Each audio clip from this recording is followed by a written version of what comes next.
दोस्तों ये है ode to the west wind का सेकंड पार्ट। अगर आपने फर्स्ट पार्ट नहीं देखा है तो ऊपर लिंक आ रही है, इस पे क्लिक करके देख लीजिए।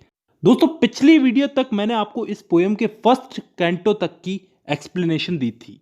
कैंटो मतलब इस पोयम के स्टैंजा मान लो। तो फर्स्ट कैंटो तक की मैंने एक्सप्लेनेशन दी थी। मैं अब शुरू करूंगा दूसरे कैंटो से। तो दूसरे कैंटो में शैले ने बादलों पर वेस्ट विंड के प्रभाव को बताया है, यानी वेस्ट विंड के आने से आसमान में क्या क्या होता है। वेस्ट विंड के चलने से आसमान में जो क्लाउड्स होते हैं, बादल वगैरह, ये बिखर जाते हैं। बादल जो समुद्र से बनते हैं। तो यहां पे भी साइंस बता रहा है अपनी, देखो साइंस का स्टूडेंट था ना ये। तो आगे की लाइनों में वही क्लाउड्स के बारे में बताता है। कहता है कि ये वेस्ट विंड के आने से ये क्लाउड्स बिखर जाते हैं। फिर ये माइनेड के बारे में बताता है। ध्यान देना, माइनेड एक फीमेल वर्शिपर है, गॉड ऑफ वाइन की एक फीमेल वर्शिपर है, जिसके बालों की कल्पना करता है यहां पे शैले। कहता है कि माइनेड के जो बाल हैं जैसे खुले हुए हैं वैसे ही ये बादल फैले हुए हैं, यानी कि बादल जो हैं ये माइनेड के बालों की तरह फैले हुए हैं। चारों तरफ बादल ही बादल फैले हुए हैं। तो शैले इन बादलों के बारे में ही बताता है आगे की लाइनों में, और इन्हीं के साथ साथ वो खत्म होते हुए जाते हुए साल, जाता हुआ साल है, उसके बारे में भी बताता है। दोस्तों जब ये वेस्ट विंड चलती है तो एक स्वीप का सा साउंड आता है। तो शैले कहता है कि ऐसे लग रहा है जैसे वेस्ट विंड मरते हुए साल के लिए एक शोक गीत गा रही है। और इसी के साथ साथ इन बादलों ने इसकी कब्रों के ऊपर एक गुंबद सा बना लिया है। और ये बादल इतने काले और घने हैं कि ऐसे लगता है जैसे अभी फट पड़ेंगे। अब मैं आपको बताता हूं थर्ड कैंटो के बारे में। थर्ड कैंटो है समुद्र। समुद्र के अंदर वेस्ट विंड का क्या प्रभाव होता है, वेस्ट विंड मेडिटेरेनियन सी को कैसे प्रभावित करती है।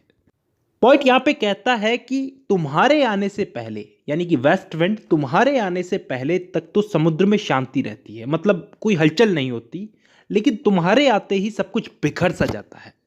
इसके बाद शैले समुद्र के आसपास के माहौल के बारे में बताता है। कहता है कि गर्मियों के टाइम में, यानी कि समर सीजन में, तो यहां पे बहुत पीस होती है, शांति होती है। लेकिन जब वेस्ट विंड वहां से गुजरती है तो वहां की शांति भंग हो जाती है। समुद्र अपनी नींद में से जाग जाता है। बेचारा समुद्र सपने देख रहा था, ये वेस्ट विंड ने आकर के उसकी नींद को खराब कर दिया। अब मेडिटेरेनियन सी तो हो गया, अब पॉइंट बताता है अटलांटिक सी के बारे में कि वहां पर वेस्ट विंड का क्या प्रभाव पड़ता है। वहां तो ये वेस्ट विंड इतने वेग से बहती है कि समुद्र, अटलांटिक जो समुद्र है वो बीच में से कट जाता है, उसका पानी बीच में से कट जाता है। और पानी में जो कमजोर पत्तियां होती है पेड़ों पे, पानी में जो पेड़ होते हैं उनमें वो पत्तियां गिर जाती है तुम्हारे आने के डर से। अब यहां तक शैले ने बता दिया कि समुद्र पर क्या प्रभाव होता है वेस्ट विंड का। अब आ जाता है कैंटो फोर्थ। इस कैंटो में शैले वेस्ट विंड की पावर को नहीं बताएगा, बल्कि वो कहेगा कि अगर मैं एक सूखी पत्ती होता तो तुम मुझे भी अपने साथ उड़ा ले चलती। काश मैं एक बादल होता तो तुम्हारे साथ बहता चला जाता। अगर मैं एक लहर होता तो तुम में शामिल हो जाता। काश मैं अपने बॉयहुड में, अपने बचपन में होता तो मुझ में वही एनर्जी होती, और मैं इस तरह से तुमसे प्रार्थना नहीं कर रहा होता। मुझे एक पत्ती की तरह, मुझे एक वेव की तरह, एक लहर की तरह, एक क्लाउड की तरह उड़ा ले चलो, क्योंकि मैं अपने जिंदगी के कांटों में गिर चुका हूं और बहुत खून निकल रहा है। मतलब यहां पे शैले बहुत दुखी है, जिंदगी के बोझ ने उन्हें बांध रखा है। तो वो वेस्ट विंड से कहते हैं कि ओ वेस्ट विंड, मुझे अपने जैसा बना लो। अब ये कैंटो फोर्थ तक की हम लोगों ने बात कर ली है। अब हम चलते हैं कैंटो फिफ्थ की तरफ। कैंटो फिफ्थ में भी शैले वेस्ट विंड से वही कह रहा है कि तुम मुझे अपने जैसा बना लो, तुम मुझे अपना एक इंस्ट्रूमेंट, लायर यानी कि वीणा, गिटार टाइप का होता है कुछ, तो मुझे अपना ये इंस्ट्रूमेंट बना लो। मुझ में से एक बहुत ही सैड, दुखी धुन निकलेगी। मुझे अपनी आत्मा बना लो और तुम मेरे विचारों को पूरे संसार में फैला दो, जिस तरह से तुमने उन पत्तियों को फैलाया था। तुम मेरे वर्ड्स को कुछ इस तरह से फैला दो जैसे कि तुम एक भट्टी की राख को उड़ा करके फैला देती हो। अब इस पोयम की लास्ट 2 लाइनें रह गई है।